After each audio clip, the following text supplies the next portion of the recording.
नमस्कार दोस्तों, स्वागत है आप सभी का हमारे YouTube channel science with HD पर। आज हम डिस्कस करने जा रहे हैं टाइप्स ऑफ केमिकल रिएक्शन।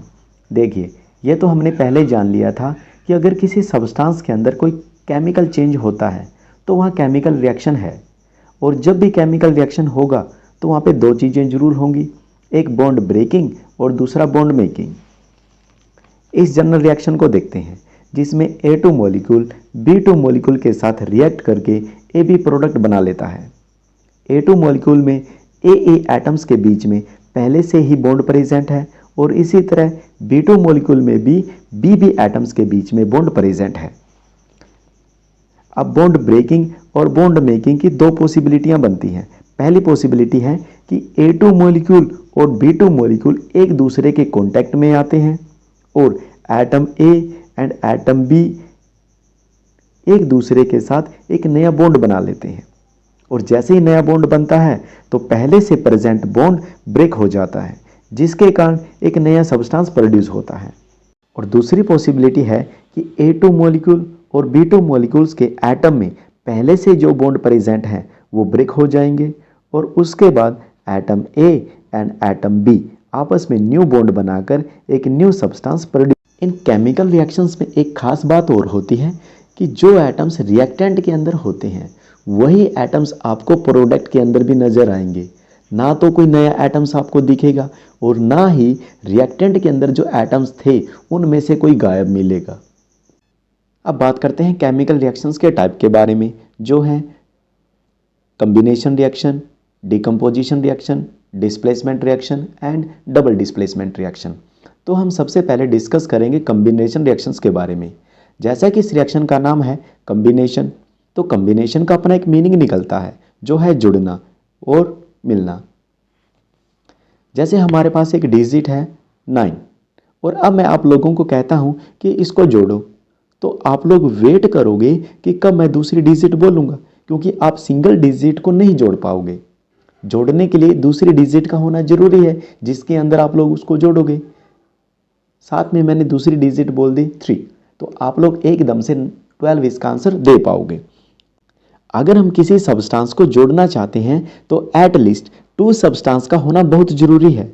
2 से ज़्यादा कितने भी हो सकते हैं, लेकिन एट लीस्ट 2 जरूर हो। और जुड़ने के बाद हमेशा हमें सिंगल सब्सटेंस ही मिलेगा। जैसे सिंगल डिजिट मिली है 12, वैसे ही सब्सटेंस भी जुड़ने के बाद हमें सिंगल सब्सटेंस ही मिलेगा। फर्स्ट एग्जाम्पल में देखिए, यहाँ पर कार्बन ऑक्सीजन गैस के साथ रिएक्ट करके कार्बन डाइऑक्साइड बना रहा है। एरो से पहले जो लेफ्ट हैंड साइड है वो हमारा रिएक्टेंट है, एरो के राइट हैंड साइड की तरफ हमारा प्रोडक्ट है। तो रिएक्टेंट के अंदर 2 सब्सटेंस है और प्रोडक्ट के अंदर सिंगल सब्सटेंस है। तो ये कॉम्बिनेशन रिएक्शन का एक एग्जाम्पल है। सेकेंड एग्जाम्पल में देखिए, हाइड्रोजन गैस ऑक्सीजन गैस के साथ रिएक्ट करके वाटर बना रहा है, यानी रिएक्टेंट में हमारे पास 2 सब्सटेंस है और प्रोडक्ट में हमारे पास सिंगल सब्सटेंस है। तो इस टाइप का रिएक्शन कॉम्बिनेशन रिएक्शन है। सेम ऐसे ही थर्ड एग्जांपल देखिए, कैल्शियम ऑक्साइड यानी क्विक लाइम वाटर के साथ रिएक्ट करके स्लेक्ट लाइम बना रहा है। यहाँ पे भी रिएक्टेंट के अंदर हमारे पास 2 सब्सटेंस हैं और प्रोडक्ट के अंदर सिंगल सब्सटेंस है। तो ये 3 एग्जाम्पल जो हैं ये 3 के 3 ही कॉम्बिनेशन रिएक्शन के एग्जाम्पल है। तो इनके बेसिस पे अब हम कॉम्बिनेशन रिएक्शन को ईजिली डिफाइन कर सकते हैं। क्या है? Those reaction in which 2 or more than 2 reactants combine to form a single product is called combination reaction। वही है कि अगर कोई रिएक्शन आपके पास ऐसा है जिसके अंदर 2 या 2 से अधिक रिएक्टेंट हैं तो वो कंबाइंड करके एक सिंगल प्रोडक्ट बना लेते हैं। उन्हीं रिएक्शंस को हम कॉम्बिनेशन रिएक्शन कहते हैं। अब जो रिएक्टेंट है वो एलिमेंट्स भी हो सकते हैं और कंपाउंड भी हो सकते हैं। अब आप लोग इन तीनों रिएक्शंस के ऊपर दोबारा से ध्यान दीजिए।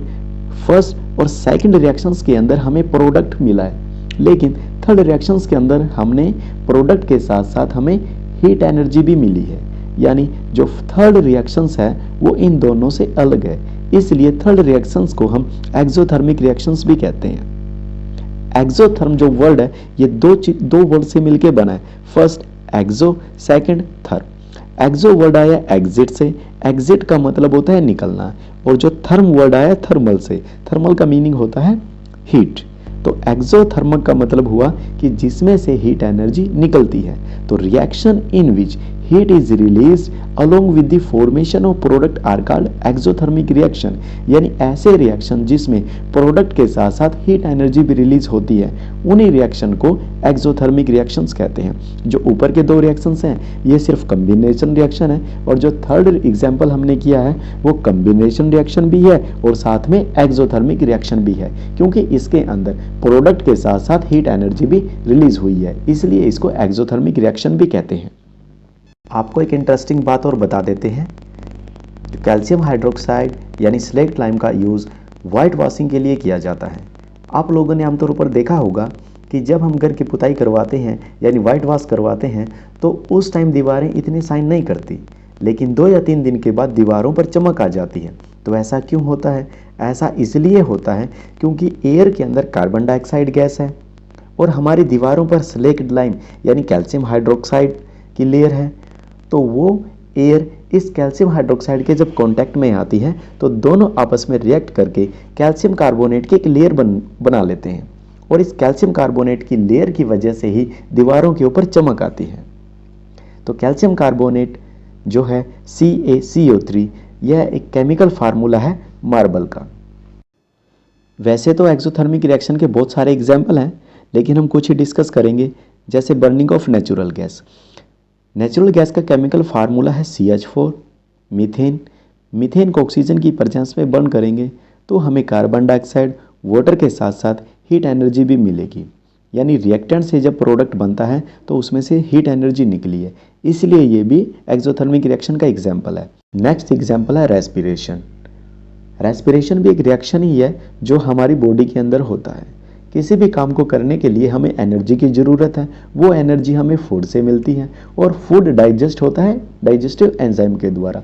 वो डाइजेस्टिव एंजाइम हमारे फूड के अंदर जो कॉम्प्लेक्स कार्बोहाइड्रेट्स हैं उनको सिंपल कार्बोहाइड्रेट्स जैसे ग्लूकोज के अंदर कन्वर्ट कर देता है। फिर ब्रीदिंग के द्वारा हम ऑक्सीजन हमारी सेल्स के अंदर पहुंचता है, वो ऑक्सीजन उस ग्लूकोज को एनर्जी के अंदर कन्वर्ट कर देता है। तो इस रिएक्शंस को हम रेस्पिरेशन कहते हैं। अब रेस्पिरेशन के अंदर हमें एनर्जी मिली है, एनर्जी रिलीज हुई है, इसलिए रेस्पिरेशन भी एक्सोथर्मिक रिएक्शन का एग्जाम्पल है।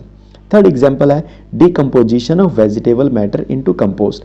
यानी कोई भी जब भी वेजिटेबल मैटर होगा उसका डिकम्पोजिशन होगा, डिकम्पोजिशन होने के बाद वो कंपोस्ट के अंदर कन्वर्ट होगा और साथ में उसमें से एनर्जी भी निकलती है, इसलिए ये भी एक्सोथर्मिक रिएक्शन का एग्जाम्पल है। आज के लिए बस इतना ही। आगे के पार्ट हम नेक्स्ट वीडियो में डिस्कस करेंगे। तो आशा है आप लोगों को ये वीडियो ज़रूर पसंद आई होगी। तो कृपया हमारे इस चैनल को लाइक कीजिए, शेयर कीजिए, सब्सक्राइब कीजिए। Thank you.